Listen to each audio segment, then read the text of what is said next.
Good evening. My name is Carrie Greco. I am a PACT parent leader, and I have 2 extra special boys at Rocket Ship Los Sueños. And I am Patrice Lindo. I'm a PACT parent leader also, with 3 girls at Rocket Ship Si Se Puede. We have some good news to applaud in Alum Rock School District. We have many excellent charter, small school, and traditional public elementary schools making progress in closing the achievement gap and giving all of our children access to the highest quality education. 11 of those elementary schools, including Rocket Ship, McCollum, McEntee, and Russo, are exceeding California's required academic standard. At both KIPP Hartwood Academy, a charter middle school, and Renaissance Academy, a small middle school, Alum Rock students are competitive with students in Saratoga and Los Gatos. This is awesome news.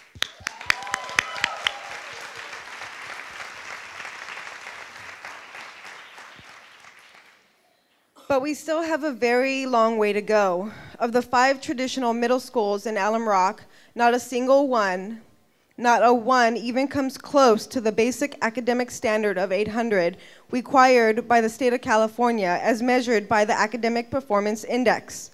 Remember, an API of 800 means only about 50% of students are proficient. The state of California thinks it is okay that 50% of our students are failing. Right now, we would like to do a short exercise. This whole side of the room and the back 5 rows, please stand up. Please stand up.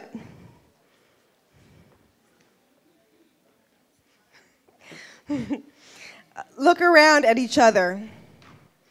You represent the more than half, 52% of 8th grade students who are leaving middle school completely unprepared to be successful in high school.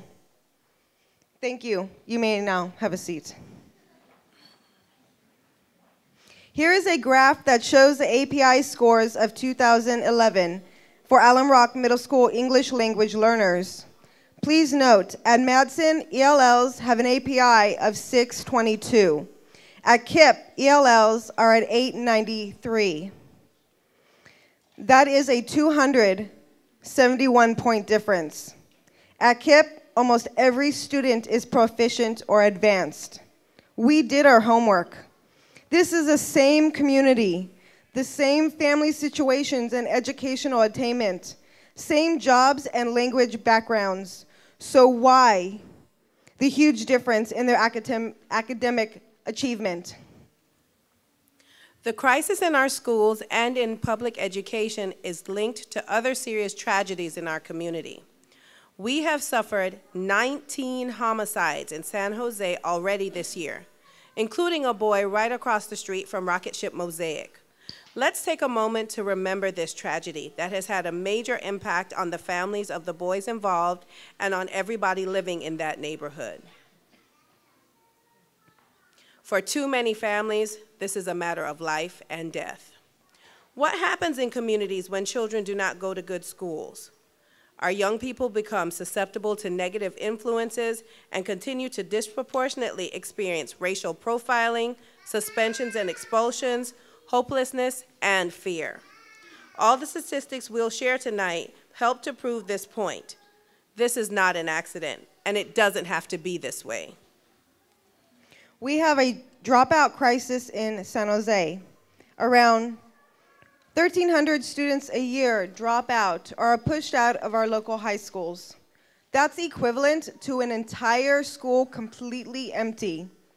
Low graduation rates means more kids in gangs and more drug problems in our community. 75% of youth in Santa Clara County Juvenile Hall are Latino. This is really scary, being a parent of 2 boys. I want my children to go to college, and there is a huge number of children not making it to high school graduation. Studies show that if we increase graduation by 10%, we could significantly decrease violent crimes and murder. Student achievement and college graduation is important to everyone in this city. The state pays $50,000 a year to incarcerate one person and $7,000 and falling to educate one student. Where are our values? We understand that there is a serious budget crisis. Districts are under enormous budgetary constraints. Teachers are constantly fearing layoffs and buying their own supplies. And we're all worried that if the state budget initiative doesn't pass, we could face even deeper cuts. Even so, we expect that our district leaders will do everything possible to create excellent schools. Thankfully, we know what works. Longer school days, parent development and empowerment, high expectations for students and teachers, hyper-focus on data, flexibility, autonomy, individualized learning plans, college-going focus. There are very long waiting lists to enroll at a high-performing middle schools. KIPP has a waiting list of over 400 students. My two boys have ADHD, and my biggest fear is that they will end up in a middle school that will not adapt to their needs. All of our children deserve the opportunity to attend a high-performing school, but clearly, not all of them are going to be able to attend a KIPP or Renaissance. We are desperate for schools that educate all our children equally well. We just did that little exercise about waiting lists. That's real. My daughter is number 53 on one of those waiting lists at one of our high-performing middle schools. As parent leaders, we've done a lot of research to understand what the problems are, as well as what solutions we want, and who has the power to implement those solutions. Here in Alum Rock, we already have some very successful models. As we've been saying, we want to see those models replicated and replacing the ones that have consistently low performance among students. We want, deserve, and need more great middle schools replicating what's already working, a longer school day at Goss, equitable access to bond money, access to long-term facility agreements that give charter public school families stability, and a strong district leader that will be a champion for key educational reform. The time is now. We can't afford to wait any longer. We want Alum Rock to set the standard for academic excellence in California. No excuses. We want to be proud that we have bold, decisive, proactive school leaders and elected officials that can ask the hard questions and put our children first.